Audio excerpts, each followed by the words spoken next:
so great to be with you here in Austin. My name is Kathryn Finney. I'm going to talk to you today about innovation, capital, and women of color. But before we get into that, I'm going to tell you a little bit about me. I grew up in Minneapolis, Minnesota, home of lots of snow, and of course, Prince. Hey, I hear some Minneapolis folks in the audience.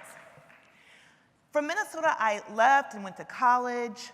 From college, I went and became an epidemiologist. And epidemiology is the study of diseases and the impact it has on populations. So for several years, I got to travel around the world and do really great work. And then I fell in love. And I had to come back to the States because I wanted to stay married. And from there, I started to spend a lot of money. I was not financially secure. And so my husband, who put the F in frugal, said, you know, look, we're trying to start our lives, we're young here, why don't you start a blog? And you can write about your shopping. Now, this was in 2003. No one knew what a blog was at that time. I remember telling my mother, hey, I'm starting a blog, and she said, you know, you went to Yale for what? So I started one of the early fashion blogs called The Budget Fashionista to chronicle my spending and to actually curtail it. And what happened was it took off. It became a media company. And so I grew it, I scaled it. We had over 1 million unique visitors a month. And it was in the middle of doing The Budget Fashionista that I started to get emails from women who were building incredible startups with the name of LearnVest and Guild Group and Birchbox. And I thought, hey, I have this platform, I have this knowledge, I could actually build a startup. So I entered into one of the first incubator programs in New York City. That's a little selfie, sorry about that, partially responsible for that. And I entered into this incubator program, and the first time in my life, I was invisible. Now, I grew up in Minnesota, so I was used to being the only sort of big-haired, quirky black girl in the room. That wasn't a problem for me. But it was the first time in my life that people didn't just have low expectations, they had no expectations of me. And so I remember one time I got up to pitch my idea. It was a beauty startup targeting Black women. Black women purchase approximately 50% of all the healthcare products in the United States. Huge market. And so I got up and pitched and was really, really excited. And the first questions I got weren't about my customer acquisition costs, lifetime value, growth metrics, business models, any of the things that you expect as an entrepreneur when you're pitching to VCs. The feedback I got was, one, that they didn't think I would be able to relate to other Black women because I had an accountant. Another person said to me, I don't do Black women. I don't do the Black women thing. I think he was talking about my company. I hope that's what he was talking about. Didn't really ask too many follow-up questions about that. And so from there, that really stuck with me. Here I am, I went to Yale, had all this great knowledge and all this great stuff and was really excited. But yet, I could not get the support I needed to be able to build my company. And so later I sold my company, then went to work for a larger women-led company called BlogHer, which later also sold to a company called She Knows. And it was at Blogger that I had this idea to get other women of color who are like me, who were in the startup space, who were feeling isolated, together. And so I started Digital Undivided. We started in 2012. We started off as a conference, actually. We gathered about 120 women who were founders of startups, early stage startups. And we grew to 2014 where we had over 400 people at our conference. And at Digital Undivided, our impact has been really great. We've helped over 56 founders. One founder might be here as well. She may be a little embarrassed. I'm going to call her out. Nicole Sanchez of eCredit Hero. Yay! Amazing, amazing founder who's doing great work. And we've helped those founders raise over $20 million in outside funding. Our goals are really pretty simple. We run an incubator program called BIG. It's based in downtown Atlanta. You are all welcome to come visit us. Atlanta is just as hot as Austin is today. And at Big, we really focus on three things. The first is helping our founders who are Black and Latina women, founders of high growth, early stage startups, become confident founders that can go into any room, in any situation, and be able to confidently communicate what it is they're doing with their business, what are their growth metrics, what is their business model, what is their financial model, all of those things that are necessary in order to secure the support and funding they need to grow. We also take a very data-centered approach, and I'm going to talk a little bit more about how we look at data and some of the data that we've gathered in planning what we do internally as well. As an organization, we follow Black and Latina women founders from idea to MVP to their first raise and then to whatever exit that they may have. And we found some really interesting insights in looking at that path. And last but certainly not least is to empower women of color founders to succeed in general. So we were, in 2014, we were at our Focus 100 conference, the conference that we did that had 400 people. And we realized that we weren't having the impact that we wanted to have. Conferences and community gatherings like this are really, really important, but it's very hard to have the behavioral change that you need to have over 2 days. And we saw that the work that we were doing that was having the most impact was through our Focus Fellow program, which started off as a day and a half of mentorship in 2012 and expanded to an 8-week virtual program. And it was in the middle of sort of expanding that we went to go talk to funders. And we said, hey, you know, it's hard out there for a sister. And they said, that's great, we understand that, but where's the numbers? What does that mean? And we realized that we couldn't quantify the problem. And because we couldn't quantify the problem, it was difficult for us to present our solution. So we went and we quantified the problem. And so we started Project Diane. Project Diane is our research initiative that's focused on women of color, tech entrepreneurship, and finance.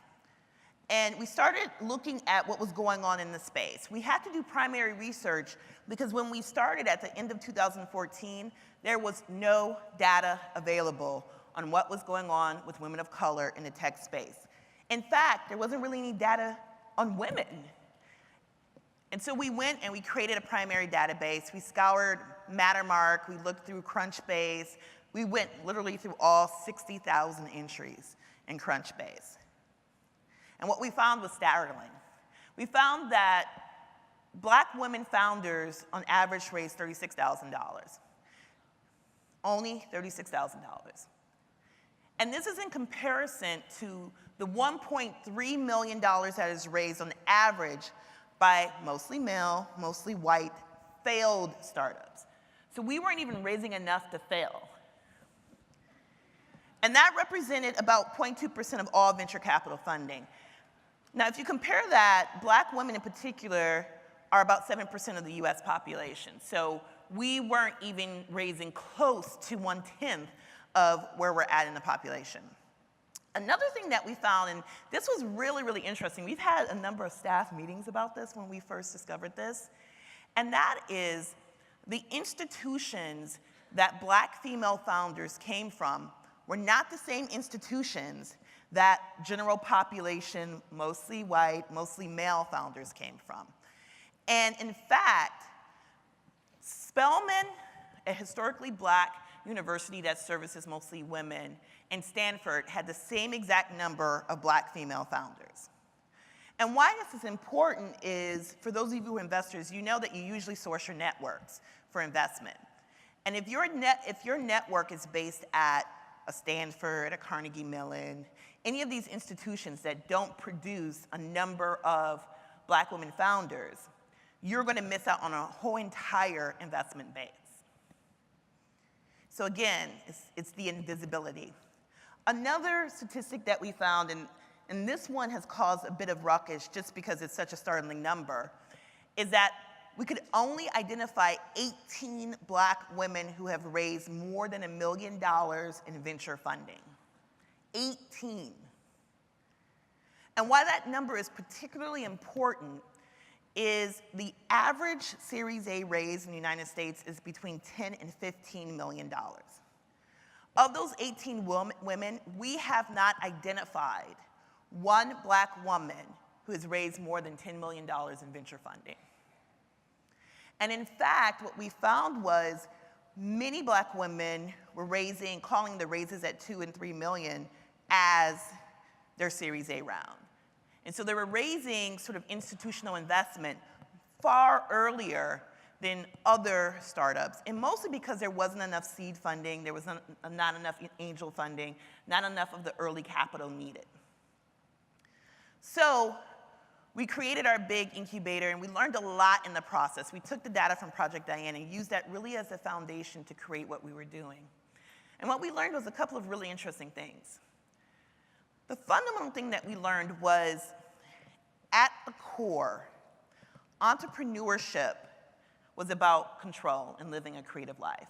And that every entrepreneur, and I don't think this is just for Black women or Latina women founders, I think this is every entrepreneur wants to live a creative life in which they control. And that's a particularly powerful statement for a woman of color, because until recently, we could not control our lives. We could not control our output.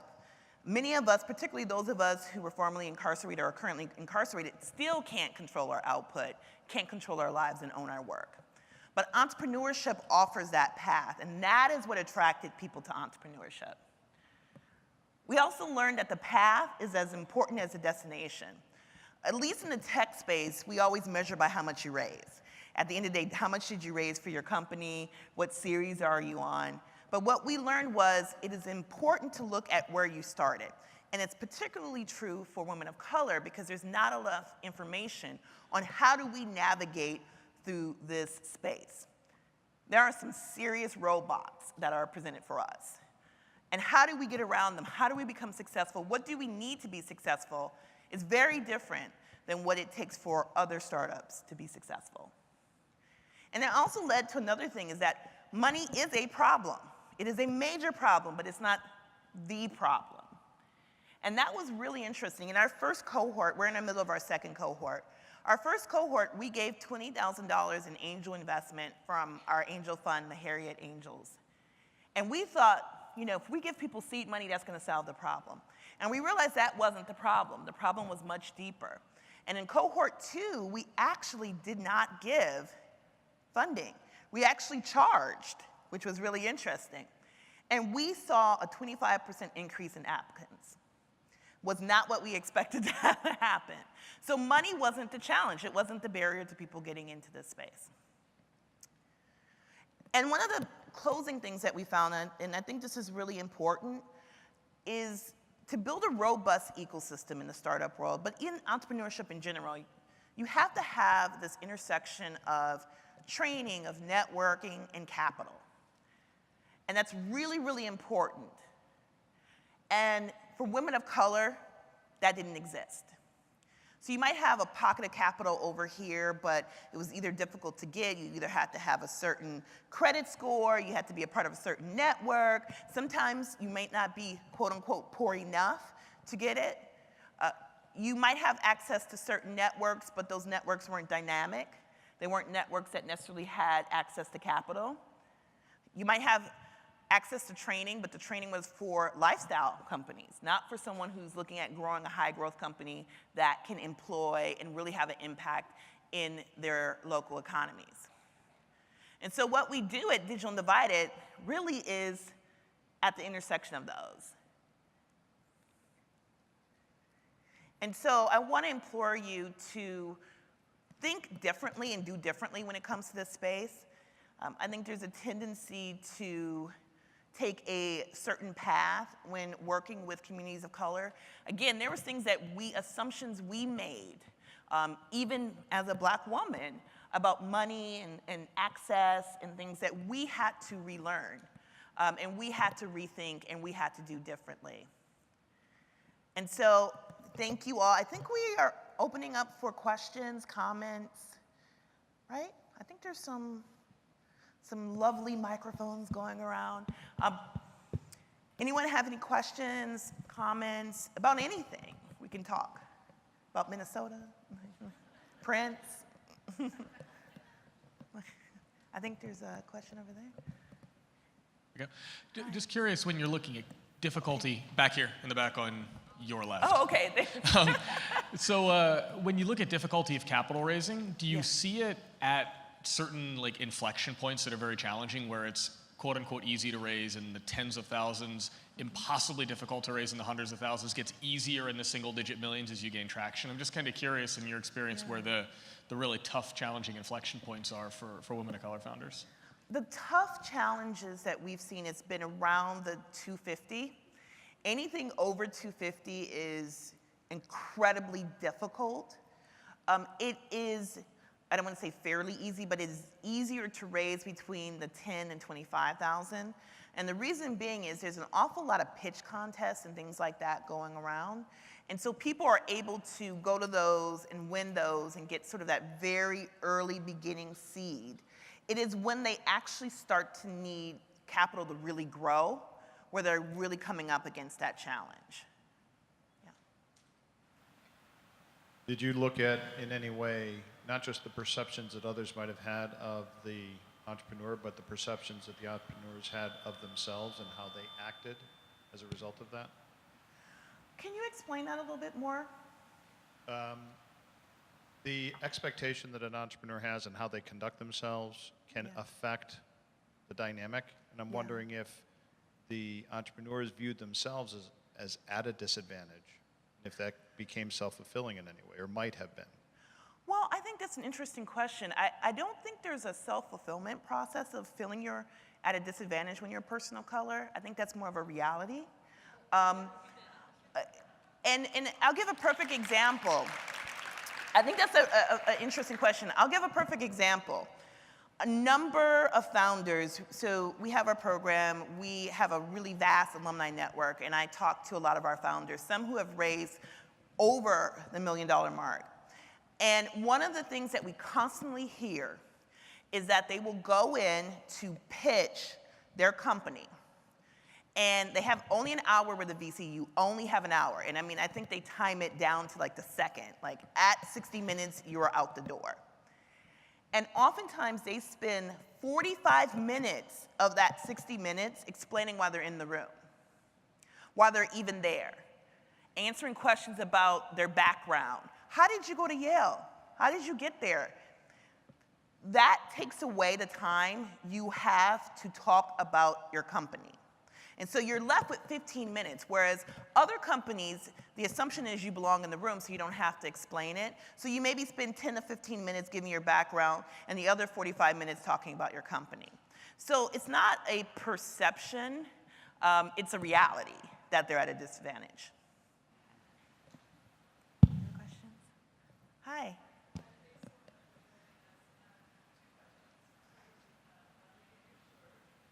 Okay.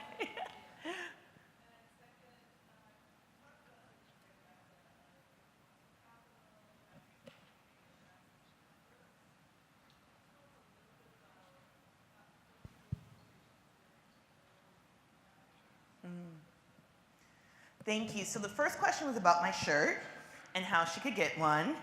And we always say, if you're a funder, fund us. You automatically get one. So that's that.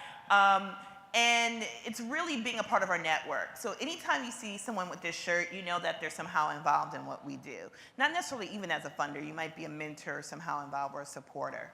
The second was about how sort of the trifecta works together and what we do. So what we do a lot of, because I've been in this space for a while, I happen to know a lot of people. And that was really helpful at the beginning when starting this. So we were able to source a lot of people. When we first got started, our funding primarily came from BlogHer, where I had worked. And again, it shows the importance of being in the network, working at these companies, being able to build those sort of relationships. The other funding came from Andreessen Horowitz, of all people. And it was because I had a friend who worked with them, and I explained to her what we were doing, and she said, oh, that sounds kind of cool. And then we got free space to hold our event from Ogilvy, Because there was another friend there who said, hey, we have this space, it's new, we want people in it, why don't you come in there? So it was really about building that network. How we help our founders build network is A, training them on how to build relationships.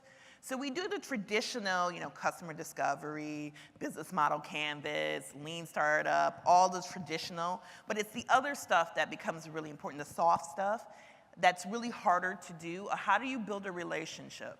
How do you bring people to your side who may not necessarily understand what it is that you do or maybe not necessarily understand your community? So we do a lot with that.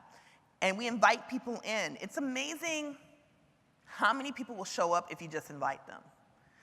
And so we've invited a lot of people in, and a lot of people have said yes and have come to hang with us of all races, gender, classes. And that's how we help them build the network. We also do a lot of things outside. So we have an event every year at South by Southwest. We do things at Essence Music Festival, CES. I meet with people when I'm at conferences like this. I'll take a meeting with someone if I'm here. Our other staff members, when they're out, they'll take meetings as well. So that's how we work on really building and connecting people. And we sponsor people too. So it's not even just mentoring, it's, hey, such and such, I know that you are in this particular space. Let me send the email introduction to this person, or let this mentor who knows this person send the email introduction on your behalf, vouching for you and imploring that person to talk to you, versus saying, here's the person's email and you go do it. Does that make sense? Yeah. Hi, any more questions? This is me? Yep, Hey. all the way in the back. Thanks so much, Kathryn. I thought that was a fantastic presentation. I'm curious if you could just speak a little bit about some of your favorite companies that have come through the program so we can kind of visualize and share your excitement with you. Gosh, okay. It's like picking between children. So I'll start with the first one is a company called Zuva. Kelechi Anajaytwe, she used to work for us, actually, as our social media manager. And we were in San Francisco, we were doing an event at Google, and she came up to myself and my business partner, Darlene, and said, hey, I want to talk to you guys. I have this idea for a company. And so we're like, cool, tell us the idea. And so she told us the idea, and then we ripped her.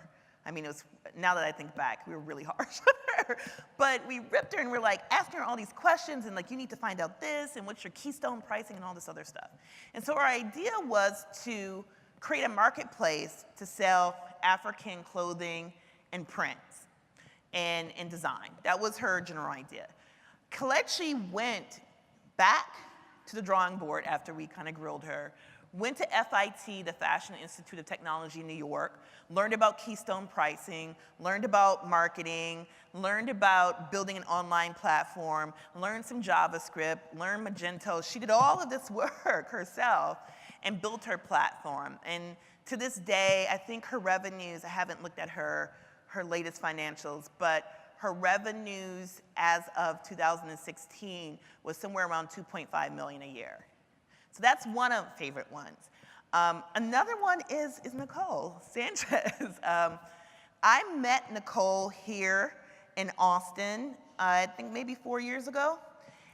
We were at an event and she came up to me and she said, somebody said that you're somebody I should know. And I'm like, oh, okay, let's know each other. At the time she was working at Bain, one of the big consulting firms. And so she started to talk to me about how she wanted to work in startups. She was telling me her background. Nicole went to Harvard undergrad, Harvard Business School, 5 years at Bain, was leading teams. And as she was talking to me, I'm like, if you don't start a startup, who will? I mean, you have everything to start the startup. And so over the years, just kept in touch and tracked as she developed different startups. And then she came to eCredit Hero. She has a really strong background in finance, and it was just brilliant. I think a lot of us probably have family members who have challenging credit. As I was saying to Nicole, if another family member asked me to use my credit, I'm going to scream. So her product was so needed. I knew 10 people myself who needed that product immediately. And so she's another favorite too. I have a whole bunch of other ones, but those are the two that come to mind quickly. Hi. Uh-oh, we can't hear you. I can hear you. Yeah.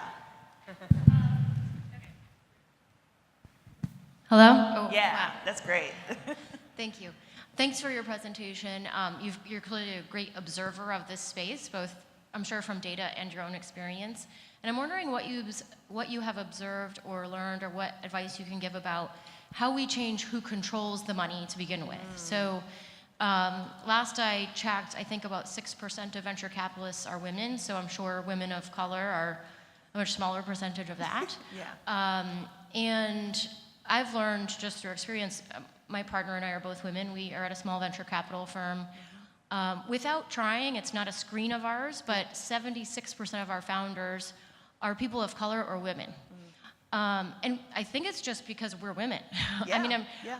that's my only theory really, is that like people are coming to us or maybe feel more comfortable, or we choose them differently, I'm not sure.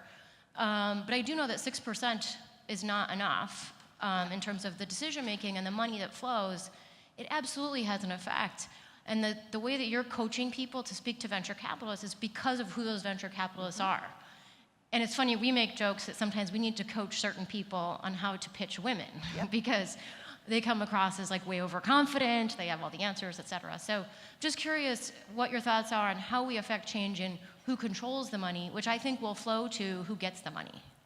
Thank you for that question. So this is a really interesting discussion that I've had with people, and I have a very somewhat controversial idea, I think, in terms of how we do this. And that really is most of the LPs, right? Major LPs in traditional venture funds are actually pension funds, right? It's California's pension, it's Wisconsin's pension, it's New York's pension, right? These pension funds are the major LPs. If these pension funds got together and said, we are not going to do LPs anymore in any fund that cannot hire at least one woman as a partner, not as an analyst, but as a partner, a decision-making partner. If you can't hire a person of color, we're not going to give you any money. And the reason why I think it has to be those LPs is that, particularly for California and New York, a good percentage of the pensions that they control are the pensions of my mother-in-law and my grandparents and my father, right? So for you to not invest in the people who are giving you money to invest, it's problematic for me. And I think that that's the way that we can change it immediately. And I think you would see significant change if these pension funds said that. I think you would see a lot more women, a lot more people of color. Any more questions? I think we're okay. Hi. Hi. I'm with the ARP Foundation, and similarly, we're targeting the low-income 50+, so it is a population that is underserved and also not accessing the same resources. But my question for you is, you talked a little bit about moving some of the empowerment work that you're doing to the digital space and connecting with people digitally. Can you talk more about the scalability of everything that you're doing, given the need, especially in terms of building social networks, to have that one-on-one, that FaceTime, you should talk to this person or this person and connect those dots. Yeah. How do you scale that bigger? Oh, great. Well, we're already scaling it bigger. And I think, so the first answer I always have to that, if things are well funded, it's amazing what you can do, particularly when you invest in women of color. A joke that I always like to say, we can make a chicken last a week for a family of 4. So we can do a lot with a little. So how we're scaling it is a couple of ways. One, we are building what we call the Tower Network. It's going to be an online platform. It's sort of like our big program Lite. We had a lot more people who applied to our program than we can accept. We had 120 applicants. We could only accept 40 for our START program, and from 40, it was only 20 who were offered spaces in our cohort. So we weren't able to really service those other 85, 86% of women who wanted to be in this, and we want to make sure that we can service them as well. We're fortunate that we have a really significant social media platform as well. We use social media quite a bit. And that helps us to really scale what we do and reach a larger population. So Digital Undivided has about 12,000 Twitter followers, I think about 8,000 Facebook. I personally have almost 60,000 Twitter followers. And so we really use social media quite effectively. And we also use the influencers that are part of our network quite effectively to scale things out. We also have a very active mentor database, and we actually use a company that we've invested in who came through our program, Mentor Me, which is another one of my favorite startups. We actually use their platform to manage our mentor database. We currently have over 150 mentors in our database. They undergo a pretty extensive screening process. We have mentors from Google, Facebook, Apple, Stack Overflow, Microsoft, down to people who are just community builders, because we think there's a lot that you can learn from someone who's a community organizer on how to organize and build communities. So we have a wide variety of mentors, and we're working on scaling that as well. That's not me making those connections. We use a platform to sort of help that as well. So we have a lot of ways in which we're scaling. We're looking at additional cities right now that we'll be expanding big to. What we learned was the importance of space. There's a slide that I always show, I didn't show this time. We have Oprah wallpaper in our innovation center in Atlanta. And we didn't know when we were creating our space is very much created for the communities that we work with. Like I said, we have Oprah wallpaper, we have a big sign that says big. You come in, there's like hip hop music or salsa, depending on the day. Everyone's fashionable, I'm like the worst dresser on staff. And so by creating this space, we created a community where people could feel they could come in and be themselves. I think for a lot of women and women of color, you felt that to be in tech, you had to look a certain way, you had to dress a certain way, you had to be a certain way. What we didn't realize was by creating that space that way, we were giving other people permission to think differently. So we've had a number of friends who just happen to be, white guy VCs, very traditional, khakis and hoodies and all the things that you think, who came into our space and was like, oh my God, I want to just hang out here for a while because I've never seen anything like this before, and this is forcing me to rethink how I'm doing things. I'm getting new ideas myself, and so that we didn't realize. So we're working on scaling our space as well to at least 2 other cities by the end of 2019. Great. I think we're out of time. One more. I just wanted to say I appreciate everything you're saying, and as a person with a disability, I know that our community has a really hard time with this same problem, and I just wanted to know how you kind of overcame like stereotypes and stuff in order to even get your foot into the door, because people with disabilities, they see you and they just automatically think, oh, well, you must be, stupid, or, how can you even think about wanting to start a business? So what would you say as far as trying to just, get rid of that kind of stigmatism just to get your foot in the door? Thank you for that question. At the end of the day, you can only be yourself. That's all you can be. You can't be any less, you can't be any more. You have to be yourself. And what I learned was that I didn't care what other people thought, because that is their problem. I have a lot of quotes, but one of my favorite quotes is actually by RuPaul. And RuPaul says, what other people think about you is none of your business. And I really live by that.